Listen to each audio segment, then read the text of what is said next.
Thursday, October something. Let's go. NHL Puck Props presented by Bet99. Josh Inglis, Carlo Colaiacovo. Woke up at 7:39 today, bud. Kids had to be on the bus at 7:45. We did it. Great dad experience. NHL late hockey and NHL and MLB playoffs on the West Coast might kill me this week. How about yourself for a man that has to get up at 5:30? Yeah, it's been a busy week. And it's going to be an even busier day today. Like with the Jays going, I have to work the Habs and Nashville. Late Jays game too, with the Milwaukee game being earlier. Yeah, 8:30 Jays game and Thursday night football.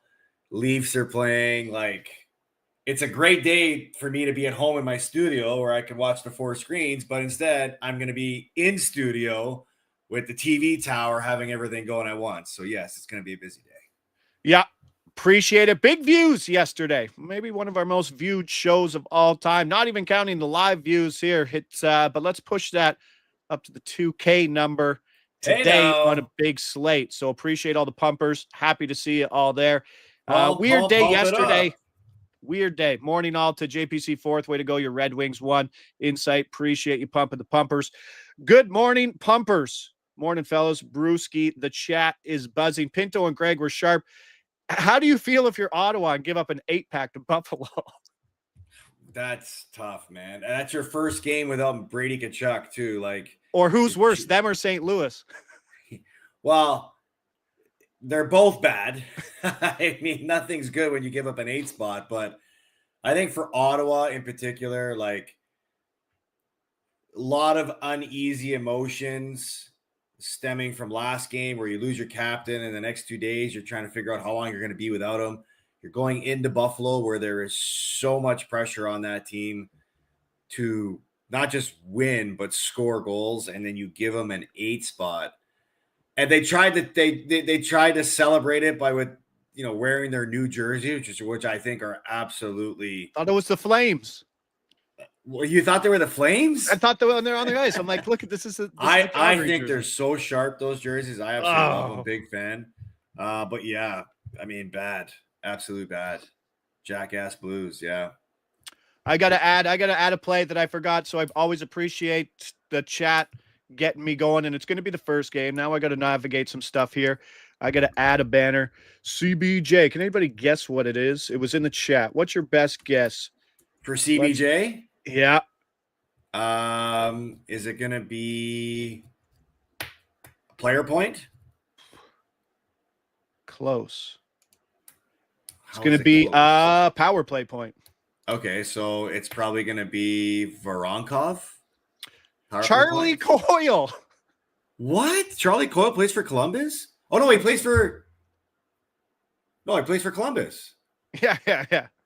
He got elevated to the top yesterday. They moved the lines. They shuffled the lines. Charlie Coyle is now PP1 in a home matchup versus Colorado. So we'll put that up. Coyle PP point plus 600. Wow. I know. Now here's so me. Who's he with? Marchenko? I think they sent Marchenko down, which doesn't make much sense, but that's the way it goes. Let me pull this up.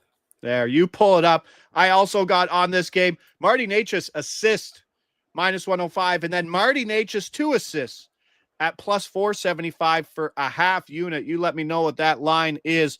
But right now, big power play matchup for the Avs. CBJ has been killed 7 of 14 on the penalty kill. They face New Jersey, Washington, Nashville. Necas 5 assists through 4 games, multi-assist games in 2 straight. And the thing I like about it, Necas isn't shooting, ranking 13th on the team in shot attempts per 60, while Nate Mack is a top 20 guy in the league. You got that power play. Marchenko's staying on the first power play unit. It's Voronkov, Monahan, Coyle, Marchenko, and Werenski. Let's go. Yeah. So that's where we go. We hit the Ridley Gregg one. And those are the beauty things. And Andy Francis talked about it yesterday in a small little tweet saying, those are the beauty things about hockey where if you pay attention to the day or put on the notifications for someone who is paying attention, those are the ones where you can find some big moves. And I gotta go get this right now. So I appreciate it. See, people are helping people. That's the thing. Now, back to this Columbus game. Nate Mack, is he ready for an MVP push?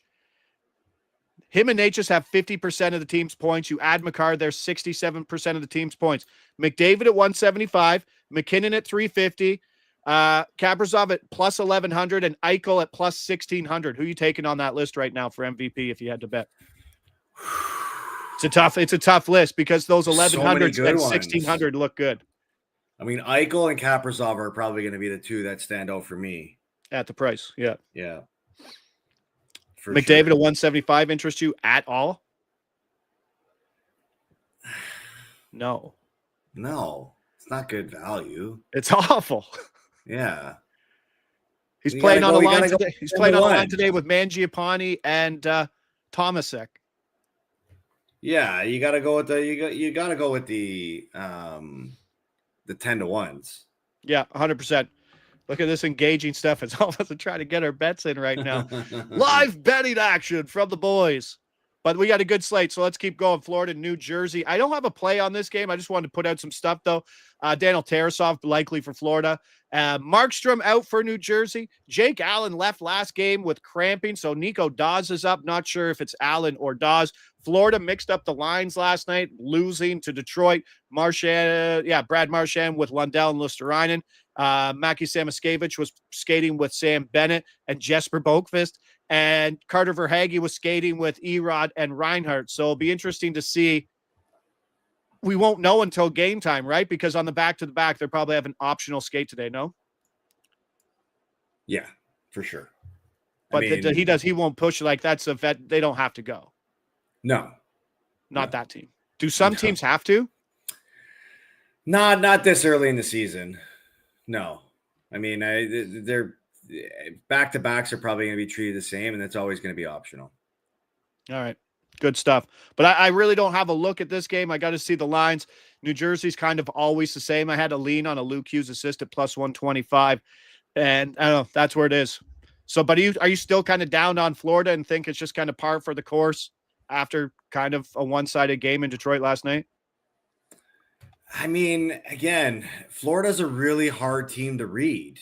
Like, I know they're a good team. I know they're missing good players, but like, what's their motivation to be a great regular season team?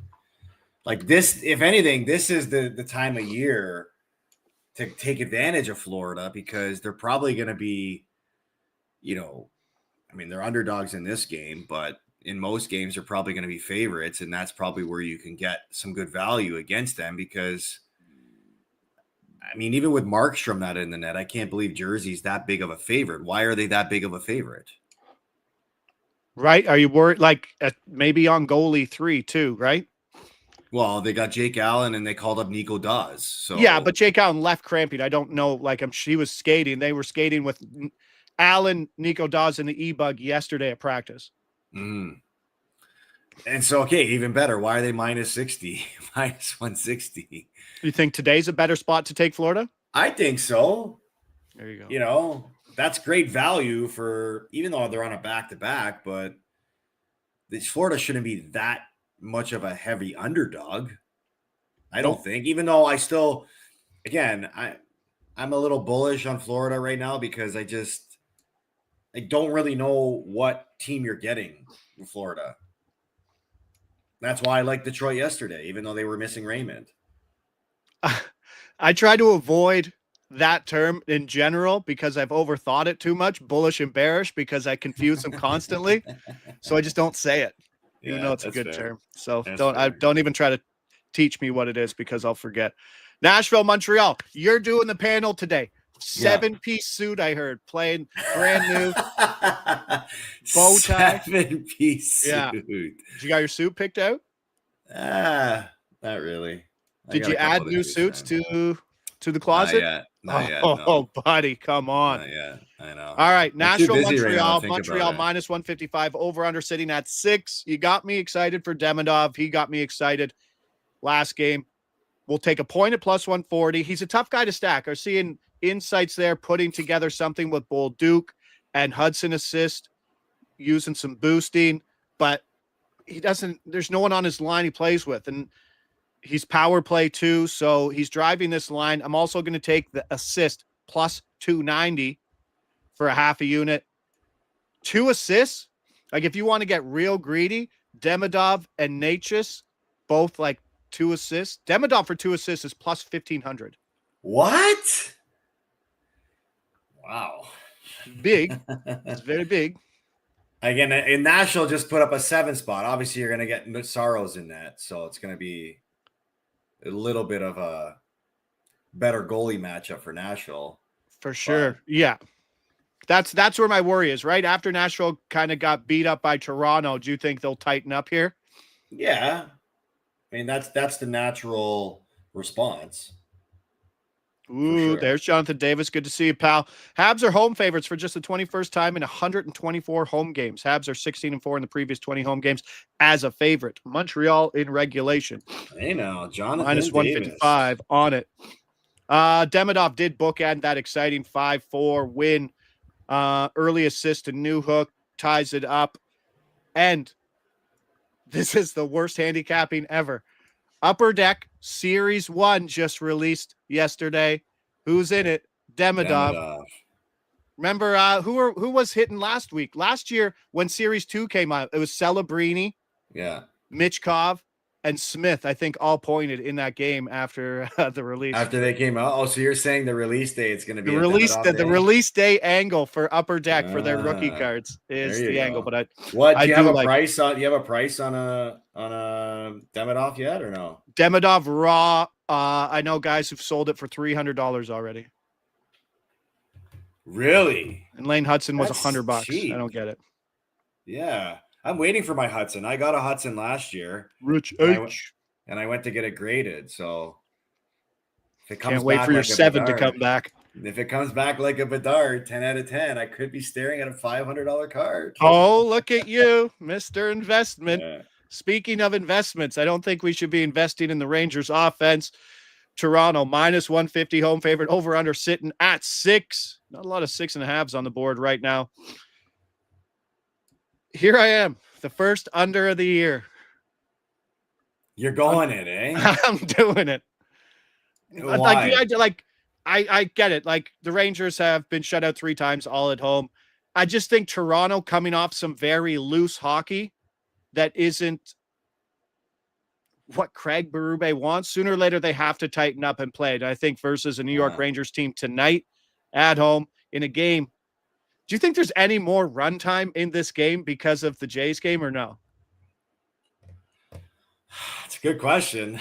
I mean, I know I would probably think that somebody close to the bench is probably calling the ref over and greasing him and saying, hey, no whistles tonight. Let's keep the clock running. You know, I want to catch the Jays game. So maybe it's somebody from MLSE, so they keep the building open so people stay later and cash in on some of those. So much money being made on more beers being drank there watching the game. That's crazy. Toronto has seen Talbot twice, Caden Primo and Justus Anunen so far this year. So maybe a step back in that offense. The power plays we talked about yesterday is over on the year, and the Rangers haven't allowed a power play goal this year. So a tough matchup for the Toronto power play tonight. How much do you think Craig Berube is trying to get the boys back on track to his tighter system coming off that loose 7-4 game that reminds fans more of the Sheldon Keefe era than what we've seen from Berube? Yeah, I mean, I don't know. I mean, a lot of people, like to point out that this team look slow. They don't really look like they're generating much. And then they put up a 40 spot in shots on Monday, and then they put up a 7 spot in goals.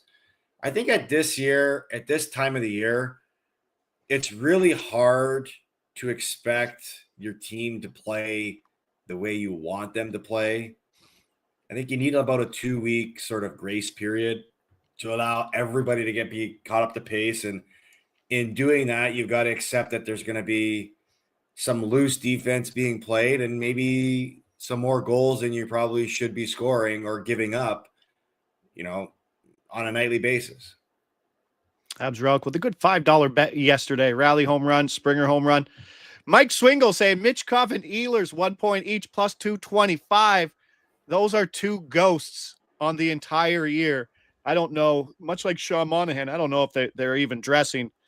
Do I want to get to that game? I'm going to skip one and go right to that Philly game so we can talk about the Michkov situation. Winnipeg at Philly. Philly plus 120 home dogs. Let's go. Sean Couturier for a point plus 105. Alex Iafallo for a point plus 125. Both teams right now, bottom 10 expected goals against per 60 at all strengths. Philly mixing up the lines. Konechny, Couturier, Michkov all together, all PP1, but they're paying just plus 250-ish to get a point today. No, thank you. I'll just take the Couturier point versus Winnipeg. I'd rather get the Cates Forster Brink line, but those prices aren't out. Couturier top line PP1, great price at home with last change coming off a 4-point night versus Florida. Alex Iafallo, top PP unit and second line, which I always like more on the road than I do at home as Philly tries to match up versus that Connor line. My question to you is Michkov 0 points, playing 13 to 14 minutes per game. We were talking about it going into the season in terms of what it was like with Torts last year. And he obviously wasn't kind of a Torts guy, and then Torts left and he turned it up. But right now he's not getting it. Does he turn it around or where do you see the growth pattern for Michkov? Yeah, I mean, I think that he's absolutely going to turn it around. I mean, again, we can't read too much into a small sample size early on in the season. He's too good, too talented, too skilled to have this linger that long. Look, you have a new coach that's trying to get you to play a new way. And I don't know how much different it is to what Tortorella wanted them to play, but Michkov's going to turn it around. There's more faith in that than him staying the way he is right now. Yeah. So I'm a little worried if you're taking him for a point to get something, just the time on ice isn't there. I don't know if that will change tonight. Skating with Konechny and Couturier, MPP1, tough to be under 14 minutes with the top line and top power play, but we'll see how it goes. I'll be waiting to see if I can get Cates or Brintz for a point as well with Forster. I just wanted to bring this up with you. I know we talked about it, but I remember going through my notes today that Ottawa's penalty kill is operating at 50% right now. And they're playing Seattle, whose power play is a top 10 power play right now. Is there maybe value on any Seattle power play points? You would think that we script this show sometimes and we have dress rehearsals. No, sir, we don't. This man just comes on and we just riff. Let's go. Seattle, Ottawa, next game. Seattle money line, plus 120, right? Reading the room. Yeah.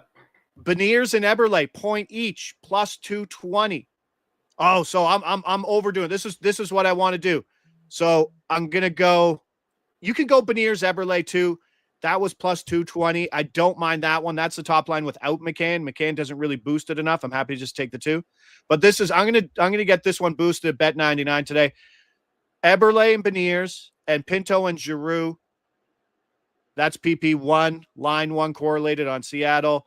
PP2, line 2 correlated in Ottawa. But I'm going to get that boosted from plus 900 today, the double. And I do like that point that Ottawa in that second game, back-to-back, penalty kills not great. I mean, the Seattle offense, there is some talent, and I think this Beniers, McCann, Eberle line is the one to do it. And if you look at some weird stats, if you're looking at O-zone starts, which are, I mean, you've already gained the zone. You're there. Like they're very underrated stat. These guys are getting 30% of their starts inside the O-zone. When Seattle has that O-zone face-off, it's these guys coming over the boards, combined for 9 points already this year. And this stack has hit in 2 of the 3 games. And I think we're going to get, what's his face? We're going to get Linus Ullmark, who has not been great this year. He got the game off yesterday. I think he's allowed 12 goals so far. What's my question to you? Where do you rank the loss to Buffalo 8-4 for the Sens, who are 3-1 to the over and averaging 8.5 combined goals per game? Yeah, I mean, where your question was, where would I rank it? I mean, it's unprecedented since Travis Green has taken over last year. This team has bought into a different identity defensively.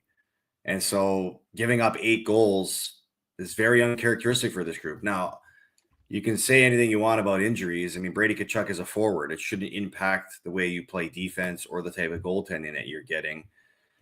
Ottawa hasn't been getting that type of goaltending, and it's been hurting them. So the worst thing that you could that could happen to a player in hockey is getting embarrassed. And clearly Ottawa got embarrassed yesterday. So there's going to be more of a focus today, especially. And this is maybe the best way to get over an embarrassing game, is just to get right back at it instead of having a day to reflect and listen and hear all of that things people are saying about you. Just get up in the new city that you're in, go to the rink, focus on playing hockey, play a new game, because if you play a new game and get a different result, you're completely removing any bad taste you had in your mouth in that game. And I think this is the best situation that Ottawa can find themselves in, but they have to clean up their game defensively. Losing your center one obviously puts a monkey wrench in your defensive system, no? Yeah, a little bit. Right? Tkachuk's gone. We're going to see Anze Kopitar out in the LA game when we talk about that, and that's a big one because that team defensively hasn't been great either. But I think I was trying to look at the early games because I don't want to put a boost on the late game because I might fall asleep, and I want I want to enjoy a hopeful victory. But I think that's the early game. Seattle Ottawa is the game I kind of have circled for two-way scoring, I think, and I really like that top line right now with McCann, Eberle, and Beniers. I mean, was Eberle a 1-1? No, Eberle was a 1-4, wasn't he? What does that mean? First pick overall. Where was Eberle? Eberle wasn't 1, no. No. Matty Beniers wasn't 1. He was 2. He was 2. He did win the Calder, yes. Yeah. So I do like that. And I think there's a spot here. We don't have we messed up the Ridley Gregg market yesterday because lots of people were on the power play point for plus 500. That isn't available anymore right now. And he doesn't have a point market right now because they're trying to figure out where it is. But it was good to see him get on the board and give us an assist on that garbage goal in front of the net where sometimes they don't have to give you that. Anything, yeah. Yeah. So I'll take that. But if you're, what I say, Beniers, Eberle, and then the Giroux Pinto, if you want to double up on it, go Ridley Gregg and McCann. Single stacks, 2 single guys to get the entirety of all 3 if you want it. Any other game lines look fishy? Oh, here he's the trap man. Stack man and the trap man. There is one actually. It's Winnipeg. Winnipeg minus 30 on the road in Philly after everything bad we just talked about with Philly. It's very reminiscent of yesterday's Florida line. Very, very reminiscent. So that's the other game that looks fishy to me. All right. So if we did that, we finished off that game when Winnipeg, Philadelphia, Couturier. I followed there. Let's go to Edmonton and the Islanders. We're just going to go Andrew Mangiapane for a point at even money, playing on the top line with McDavid. And he could be playing with Draisaitl once things go south and they move the lines up. Point in each game, season high 17.5 minutes last game. And the Islanders, 13 goals allowed in 3 games. Dead last in expected goals against per 60. I take the Thomas Emek Mangiapane stack at plus 200 or better if it comes out. Now, the Matthew Schaefer versus Connor McDavid game, does that mean anything to the first overall pick who through 3 games has a point in each game and he has 12 shots on goal? No, he has an 8 shot on goal game. Does him first game versus McDavid mean anything to him? I mean, it's not a bigger game. If anything, it's just, it's a game for Matthew Schaefer where he gets to measure himself against the best player in the league, right? I don't think he's sitting there saying, "Oh, it's first overall versus first overall. I've got to outperform him." No, the players just embrace the challenge of higher competition and playing against the best. And I think for Matthew Schaefer, that's what he's looking forward to tonight. Like it. Riddick is projected as the Isles goaltender today. Thank you, Brewski. Jonathan Davis with another one. Another off-the-board power play point. Chandler Stevenson playing on that top unit with Eberle, Beniers, and McCann. And I believe Vince Dunn is at the top of that, plus 550. So if you don't know your power play point markets, anything over 450 is basically PP2. As Carlo's writing that one down as well. I am. Yes, I am. Good. All good. So Coyle, Stevenson, and what was the other one? What was the other one? Who was the other one we talked about? Was there a third one? I thought there was. I had Coyle in there. Did I not have? I don't think I put one in. I think it was just the two. Just the I two? think I added the other one. Okay, my bad. All good. Or was it McCann? No, it wasn't. No. All right, let's go to the late games. Old people. Someone talking about it? No, I had an Iafallo point plus 375 is kind of fair price for him being a net front guy on that. We'll wait to see what Ridley Gregg comes out as, but that market's not open right now. We hit Mangiapane there on the aisle, and let's go. Gregg was the other guy you talked about, but yes. That was yesterday, but he has no market right now, right? Yeah. Pittsburgh and the Kings. Let's go. Pittsburgh is plus 170, which is a kind of appetizing money line price for a team that's playing their second game in that West Coast swing. Over under sitting on 6. We go over 6, minus 110. And then what did I do? I don't know if Malkin point minus 110. I wanted the Malkin Mantha boost. I did the stack at plus 230, but I think I'll just take this. I instead was going to boost the Seattle game.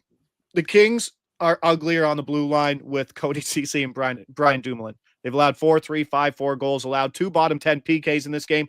Kopitar out. That hurts defensively. We're waiting to see what happens with the lines with the Kings. Kemper, questionable. Could be Anton Forsberg. And the second line on the road with Mantha and Malkin has cashed their stack in 3 of 4 games. Now let's do it. Let's finish this off. Crosby in the last year, the UFA.